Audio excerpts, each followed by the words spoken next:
People are concerned, like if I'm using my IRA to invest in syndication, am I going to pay UDFI taxes? One of the strategies is you can still invest now if you want to fund it today, but in the next year or two, before there's taxable income from that asset in the fund, if you can get some sort of 1099 income from locum income, then you can open a solo 401k at that point in time. You can always roll over that asset. You can call the syndicator and say, hey, I would like to retitle this asset from my IRA into my 401k. And then now in the future, you avoid that hidden tax issue. Welcome to the Physicians and Properties Podcast, the show where we teach you how investing in real estate can give you the freedom to practice medicine and live life how you want. Doctor! Now, here's your host, Dr. 𝐓𝐢𝐦𝐞𝐬𝐭𝐚𝐦𝐩𝐬. Hello, everyone. Welcome to another episode of the Physicians and Properties Podcast. I am so excited tonight that we get to have an incredible repeat guest on the podcast, Amanda Han, and she actually had one of the most popular episodes last year talking about tax strategies. If you have not listened to our first episode, go back, take a listen, because it's incredible. We talk a lot about more basic tax strategy concepts. In this episode, we talk about some common questions that I was getting after folks heard the Amanda Han episode, or some general physician tax strategy questions that were coming up. And then we hit on tax strategies for real estate investors in terms of using retirement accounts. Should you use a self-directed IRA? Should you use a solo 401k? What are the benefits to those? What are the benefits to using retirement accounts in general to invest? It was an absolutely incredible podcast. Amanda is just incredible and has such a gift at taking complicated tax strategy and simplifying it to a level where even I can understand it. This was an incredible podcast. If you learned something, please leave us a 5-star rating and a review and subscribe to the podcast. That's how more docs can get the good news of real estate investing and how that can lead to a life where they can live the life that they want, practice medicine how they want. So let's get started with today's episode with Amanda Han. Amanda Han, welcome to another episode of the Physicians and Properties Podcast. You are just the second guest we've ever had that's come for a repeat episode. So honored to have you back on the podcast. I forgot to mention this as we were talking beforehand. You do have one of the most popular episodes on the Physicians and Properties Podcast, which is awesome. Very happy to have you back on the podcast. How are things going? Thank you so much for having me. I know physicians typically pay a lot in taxes, so I'm not surprised. It's one of the more popular episodes just by the nature. It's a big problem that physicians have. And good thing we're talking about real estate, because that is one of the preferred investment vehicles for all types of high income earners. Absolutely. For folks who haven't heard your first episode, I would encourage them to go back. It was an amazing episode. We talked a lot about short-term rentals and the short-term rental loophole, accelerated depreciation on that podcast, and some general tax strategies. But for folks who didn't hear that episode and they're listening for the first time, do you mind sharing a little bit about yourself? Yeah, sure. My name's Amanda Han, and what I tell people is I'm a CPA by day and real estate investor by night. So like many of you, I still love my profession. Our firm is called Keystone CPA, and our passion is really in helping to educate real estate investors nationwide on how to use real estate to offset taxes, rental income or income from a W-2 job, and also income from a business that you might be operating. My husband, Matt, and I wrote 2 books published by Bigger Pockets. You can find them on Amazon, Barnes & Nobles, basically anywhere books are sold. Our first book is called Tax Strategies for the Savvy Real Estate Investor. And our second one is the advanced version. So for those of you who listen to the second podcast, you can go and read the advanced version of it. The first one's great. I have it. It's actually in my bedroom, but it's a fun book too for taxes. Honestly, taxes are not typically a subject that someone is that interested in typically, except for physicians. And your book was really fun. It was a great way to learn about tax strategy. I'm not at the advanced level yet. I need to get there. Maybe after this podcast, I'll buy the second one and go from there. It's a great book. Thanks for writing it. And thanks for all you do to educate folks. And folks who don't know, Amanda is a legend in the tax space and recently was on the Better Life podcast with Brendan Turner and has been on Bigger Pockets. You're just all over the place speaking and doing amazing podcasts and amazing things. I encourage folks to just type Amanda Han in Apple Podcasts and you'll get some amazing episodes. Like speaking of that, I've had some patients now who have come to the clinic and they're like, hey, Dr. Shaw, like I heard you just bought a new assisted living home. And I'm like, oh, this is kind of interesting. They're definitely like Googling my name and finding out. It's led to some cool conversations actually. And I'm an Air Force doc, of course. And so it's been really cool to talk to like some younger airmen who have just gotten into the Air Force and talk to them about house hacking and using their VA loan and those sorts of things. But appointment times aren't long enough to just keep chatting about it. It's been fun, but really grateful to have you on the podcast. We've had folks reach out with a lot of questions, and I tried to categorize them or tried to like pick out the ones that we seem to get most frequently in terms of taxes. I hate to put you on the spot, but figured if you don't mind, we'd hit some of these because they seem to be some tax questions. Is that okay with you? Yeah. So like rapid fire tax questions, right? Yeah, I need to come up with something catchy like Brandon Turner for this segment of the podcast, but we'll just go from first question. What are some things that investors or physician investors should be aware of when it comes to bonus depreciation in terms of their tax returns or future implications of taking that accelerated depreciation? Accelerated depreciation, bonus depreciation, those are just kind of some of the pillar tax benefits of investing in real estate. The government allows us generally to write off rental property. If it's residential, we have to write it off over 27 and a half years, which is great in itself. We can take the purchase price of the building and write it off over more years, irrespective of how much down payment we have versus how much of the loan we're getting. So I love that about real estate is because that's sort of the epitome of how the law allows us to use leverage, like other people's money, the bank's money, to be able to take a tax deduction on a paper loss. The property's not losing money. I'm just writing off part of that purchase price. What's even better about regular depreciation is that we are actually allowed to take accelerated depreciation. That process typically is called cost segregation. And that's where you can hire a firm to come and take a look at the building that you bought and really break out the building into different components. And within those components, then we can take faster depreciation. So instead of waiting 27 and a half years, 39 years, we can write off more of them upfront, 5 years, 7 years, 15 years.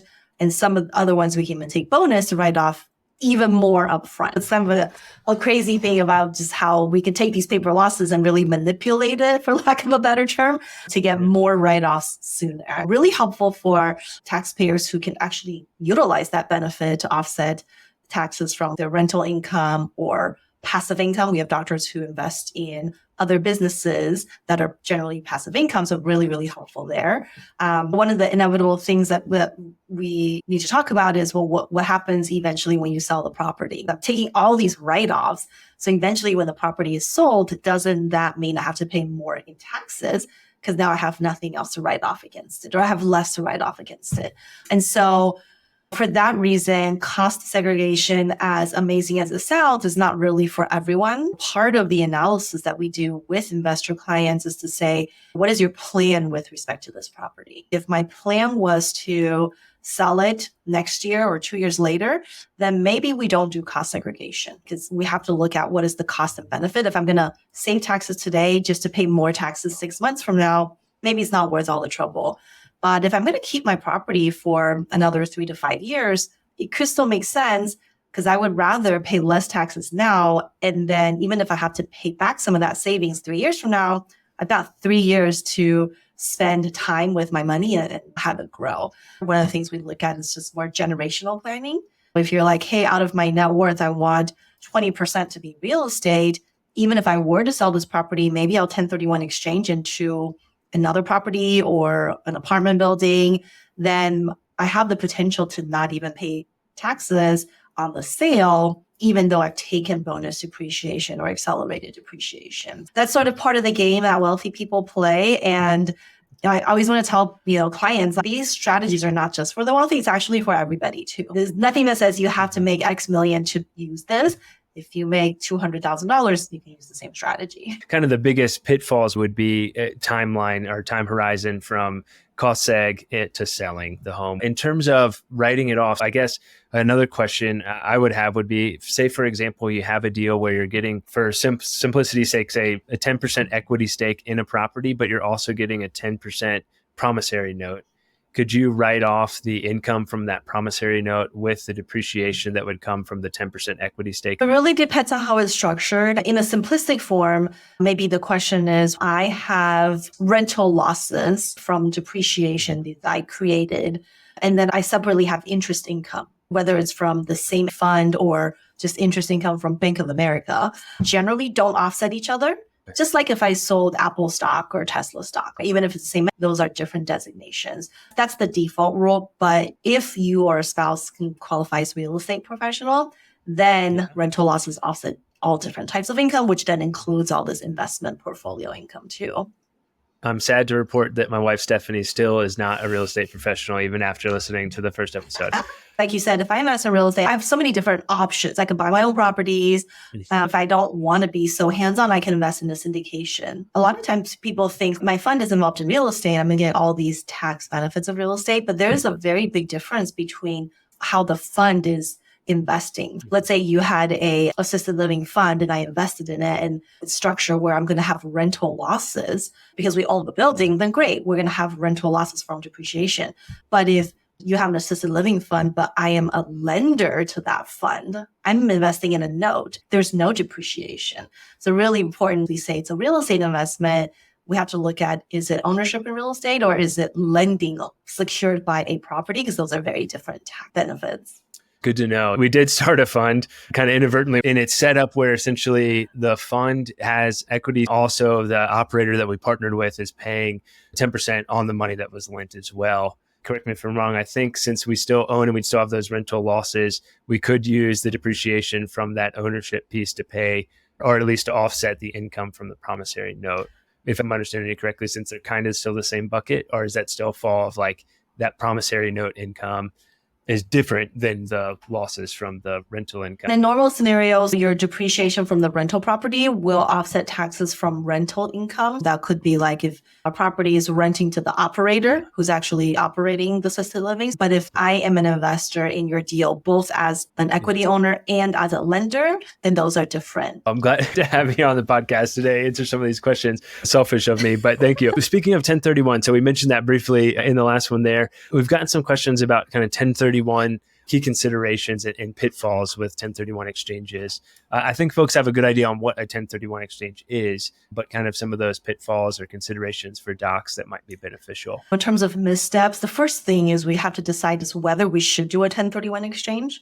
I think people always talk about it like it's super wonderful, and it is wonderful because we can sell something and not pay taxes and keep deferring it. But oftentimes, especially for physicians who maybe are not real estate professionals, they have a lot of losses from previous years.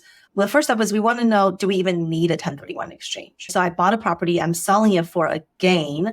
I think I'm selling it for the gain, but do I naturally already have other losses to offset that gain from passive losses? Or am I invested in some syndication or other deal where there's already losses coming through? That's kind of taking a holistic picture. Like, sure, I might have gain on this transaction, but do I have other losses already built up where I can offset? If the answer is yes, maybe I don't even need a 1031 exchange. I would just sell outright and then I would use the money to buy more real estate and get higher basis for depreciation on the new property. But assuming that we don't have other losses, we analyze everything and there's just going to be a big gain, then 1031 exchange is super helpful in terms of trying to allow us to defer the taxes. In the traditional sense, if we're just selling a property and then buying another one, people don't usually get in trouble with them. They're pretty simple to meet in terms of the deadlines and the requirements and dollar amount. I think where we see people get in trouble is if they sell a property and then they buy a replacement property with somebody else, like they kind of start partnering in the middle. Some missteps sometimes because like I sold something, but my replacement is now 50-50 with you. And some of the numbers don't really work out as well because now we have to decide, oh, that new property, how much is mine? How much is yours? So that's something you see a lot. Or inadvertently moving it. Like if I sold in Main Street LLC, but I bought it in Fremont Street LLC, sometimes that will violate a 1031 exchange. Titling of how I sold and how I buy is also very important. And this seemingly small thing could be a really big deal when it comes to taxes. That's good to know. If someone had, like say there was a 50-50 partnership on a property and they want to continue that partnership, do a 1031 exchange into another property, could they both 1031 together as long as the 50-50 partnership stayed the same and the home was of equal or greater value? Yeah, absolutely. And that's actually the requirement. Let's say that you have an LLC that's owned you and me 50-50.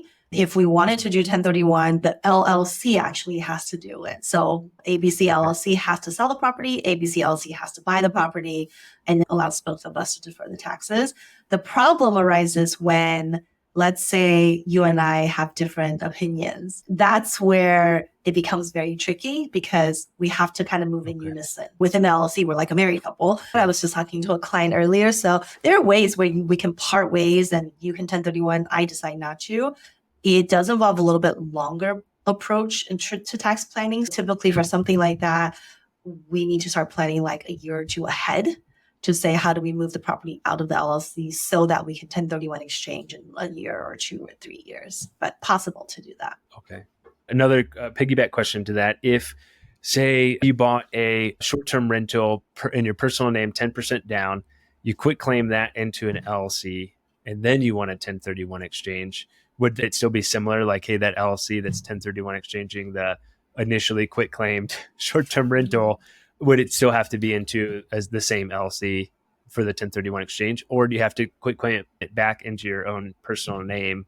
Great question. The rule for 1031 exchange is that the person or entity who sells the real estate, the taxpayer who sells the real estate, has to be the taxpayer who buys. Taxpayer usually is defined as, well, how is it reported on the tax return? So in your example, if Amanda owned the real estate, I'd put it in an LLC owned 100% by Amanda. It's kind of the same. It's just me and my wholly owned LLC. So no problem there. Or if I bought in another LLC owned 100% by Amanda, again, that's all the same thing.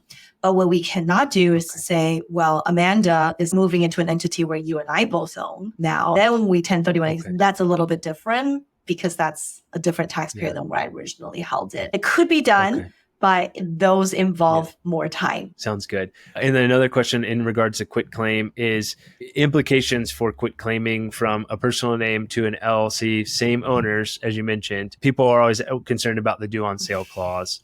Is that something that needs to be of concern for what you can and can't say as CPA? Or is that more so when you see it's like being quit claimed into other owners? There's definitely a concern if we're talking about a true change in ownership. If it's just me and an entity owned 100% by me, is that big of a deal? I personally have not had any issues with that.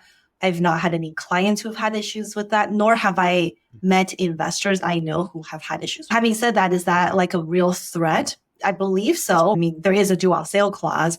The question becomes, what is the incentive for the bank to call a note due if you're paying on time and you're a great customer? Years ago, even 2 years ago, we're like, there is no incentive. We're fine. But now we can foreseeably think of an incentive, which is to increase your interest rate. That is a risk, but I've not really experienced or had any clients experience that. We have LLCs for asset protection purposes.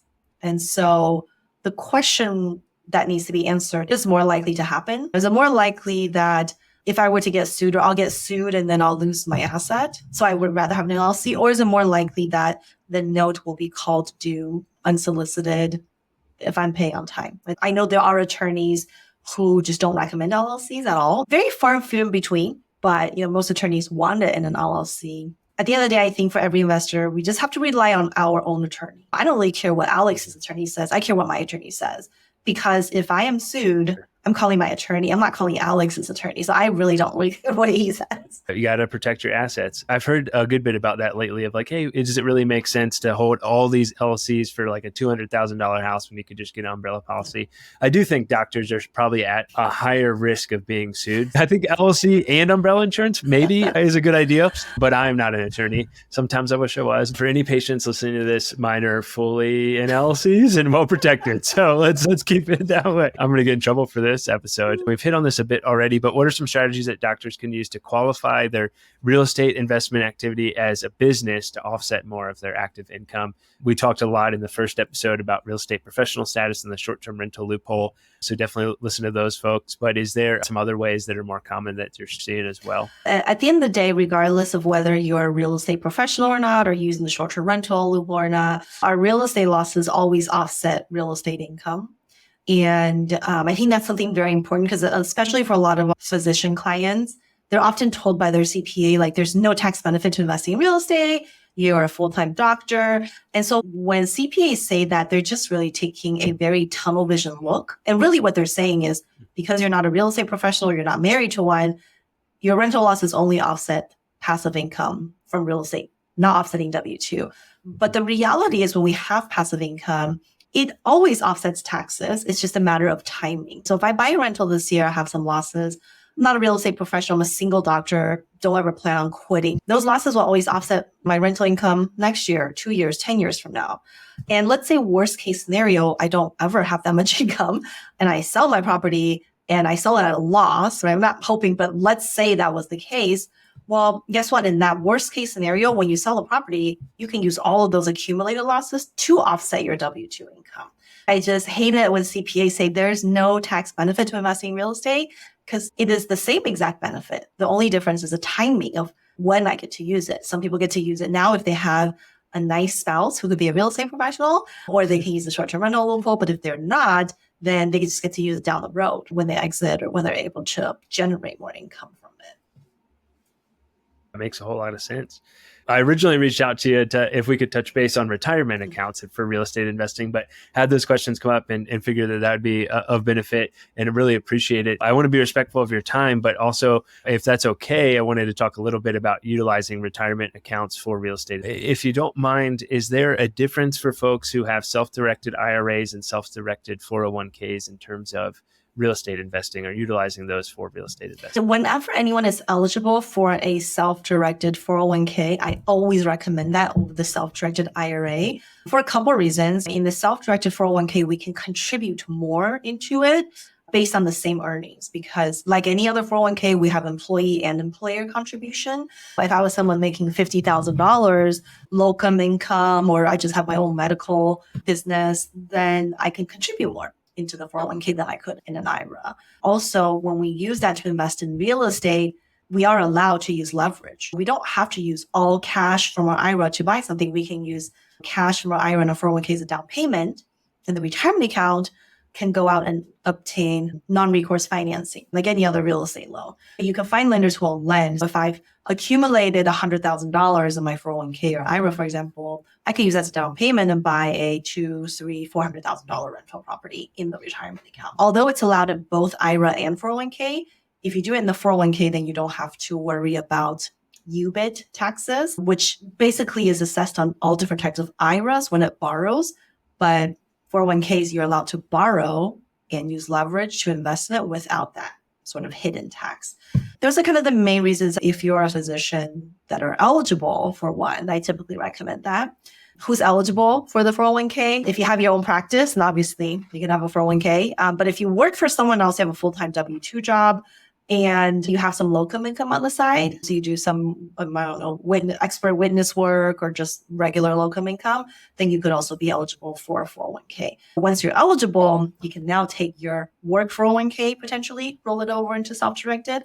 Or if you have IRA money from before, potentially you can roll it over into the solo 401k as well. Way to use retirement money towards building more real estate. The solo 401k, does that have the same kind of prohibited transactions that a self-directed IRA would have? Unfortunately, it does. The rules are all the same with respect to what you can and cannot do. In both scenarios, prohibited meaning I cannot buy a property for myself. I cannot sell my property to my 401k or IRA.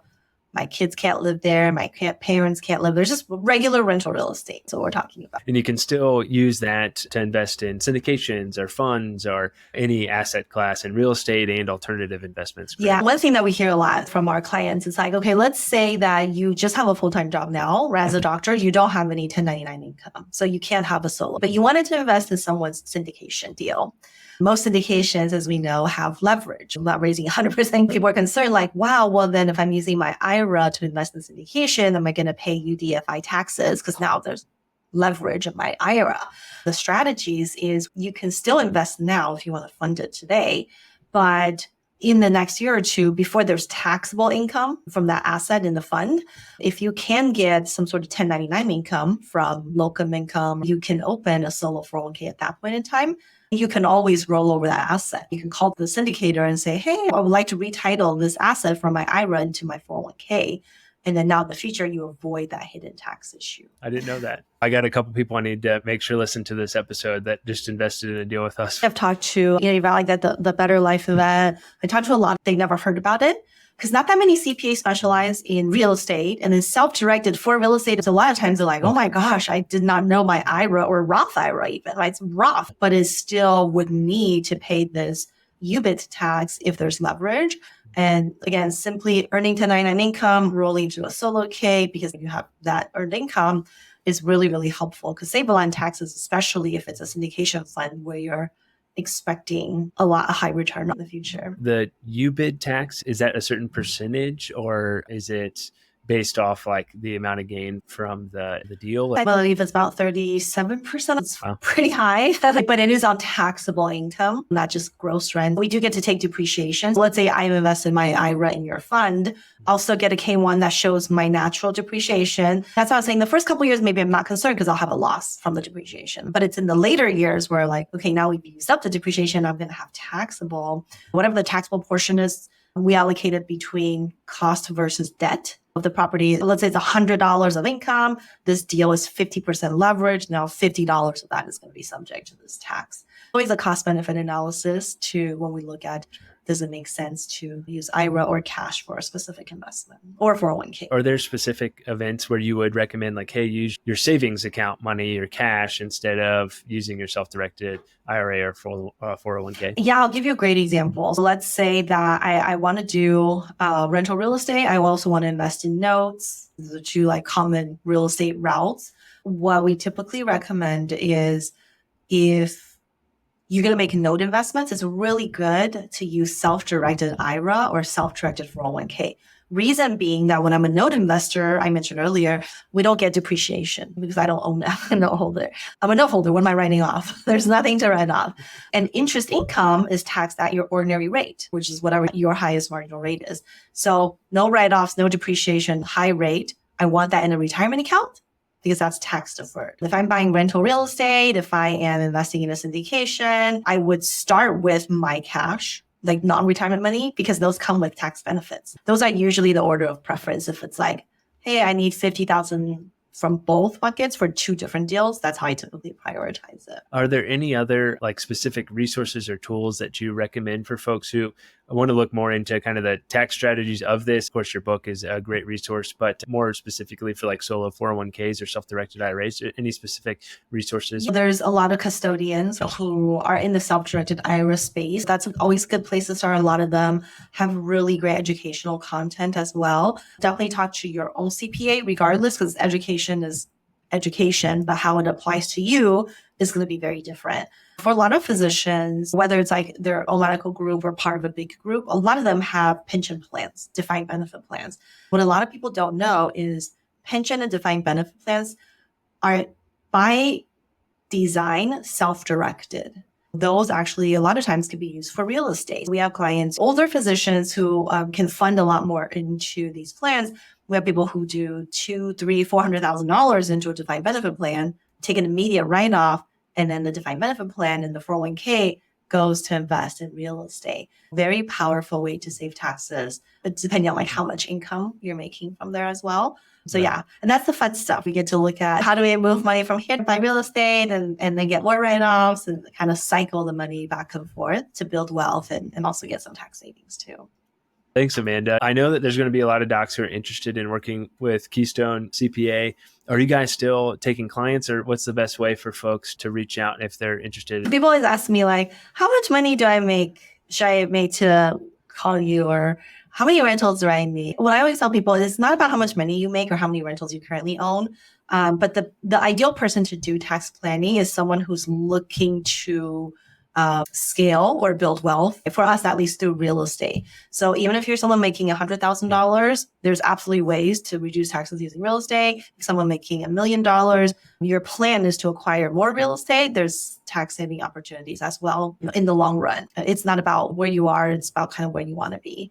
The best place to find us is Keystone CPA. You can just go there, schedule a discovery call with my team. My team is really good at talking to potential clients and kind of getting an idea of what the needs are and see if we can do it. Because there are some things that we don't do as well. We do real estate. We have a lot of physicians and attorneys and even some CPAs, but we don't do a lot in manufacturing. We don't do a lot in restaurants. They're pretty good about knowing, okay, maybe this is not something we can help. Or if it's something we can help with, then yeah, very excited to help as many people as we can. We'll be sure to put a link to Keystone CPA in the show notes for folks to reach out.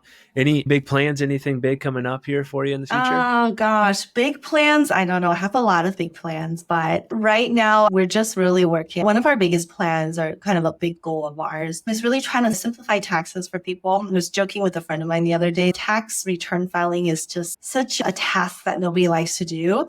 And it's ridiculous how, like, if you work at a W-2 job, your employer will upload a copy of your W-2 to your portal. You got to go and download it. And then you have to upload it to my portal. Then I'll get it. I put on a return. Then I upload it to another portal for you to sign. So then the IRS will then get that. Like with AI and all the technology, and there's got to be an easier way where I can get the W-2 from your employer, give it to the IRS. Like there's got to be an easier way. We take the client out of download, upload. That's a big stretch goal of like, how do we solve this problem and get direct access? But yeah, that's kind of what we're working on. Well, that'd be cool too for K1s and just like everything, because it gets so annoying. It's August 7th. I still haven't filed my taxes, partly for that reason. That would be really cool to just have. CPA was returned, uploads it, and now you got to download it, then upload it for your investor, and then they got to upload it, then download it to their CPA. It's a lot like the electronic medical record. It's just a lot of back and forth and waste and so forth too. Hopefully in the future, there'll just be one universal tax portal. My friend who does real estate taxes, she and I were joking. We're like, gosh, I wish somebody or some organization would just have all these records. And then we're like, well, they have it all, but they don't give it to us. It's crazy. Well, thankful for people like you who can make such a complicated thing more simple and something that even I can understand. I really appreciate it. And thanks for your time. And you're all over social media. Is there a great way for folks to reach out to you on social media or to follow you? If you can't handle a lot of tax information, but you still want some kind of like daily tax tips in bite-sized chunks, the best place to find me is on Instagram as 𝐴mandahan_CPA. I try to post like short snippets of tips every day. But yeah, I'm also everywhere, LinkedIn, YouTube. I just started spending more time on YouTube channel I had a lot of people who say, oh, I love your Instagram, but I want more. My YouTube channel, again, 𝐴mandahan_CPA, is a little bit more in depth. If you can't handle an hour, then you can handle like 10, 15 minutes on YouTube. Amanda, thank you so much. I really appreciate you and appreciate your time. Thank you for coming on the Physicians and Properties podcast tonight. Hopefully we'll do this again sometime for episode number 3. Thanks for having me. With that, it's been Amanda Han and Dr. Alex 𝐓𝐢𝐦𝐞𝐬 with another episode of the Physicians and Properties podcast. Signing off. Hey, real quick, if you're still listening to this, I'm assuming you got value from it. So I need your help specifically. My 2-year vision with this podcast is to help 100,000 physicians learn how investing in real estate can give you the freedom to practice medicine and live life how you want. There are 2 main ways that a podcast grows. One is through ratings and reviews, and the other is word of mouth. If you can please leave me a 5-star rating and review on Apple Podcasts and Spotify, as well as send this to 1 to 2 friends that you think would get value from it, we can reach the physicians that we want to reach. Thanks in advance, and talk to you on the next episode. Please note that the information shared on this podcast is for informational purposes only and should not be considered financial or medical advice. The views expressed on this podcast are those of the host and the guest and do not necessarily reflect the views of the Department of Defense or the United States Air Force.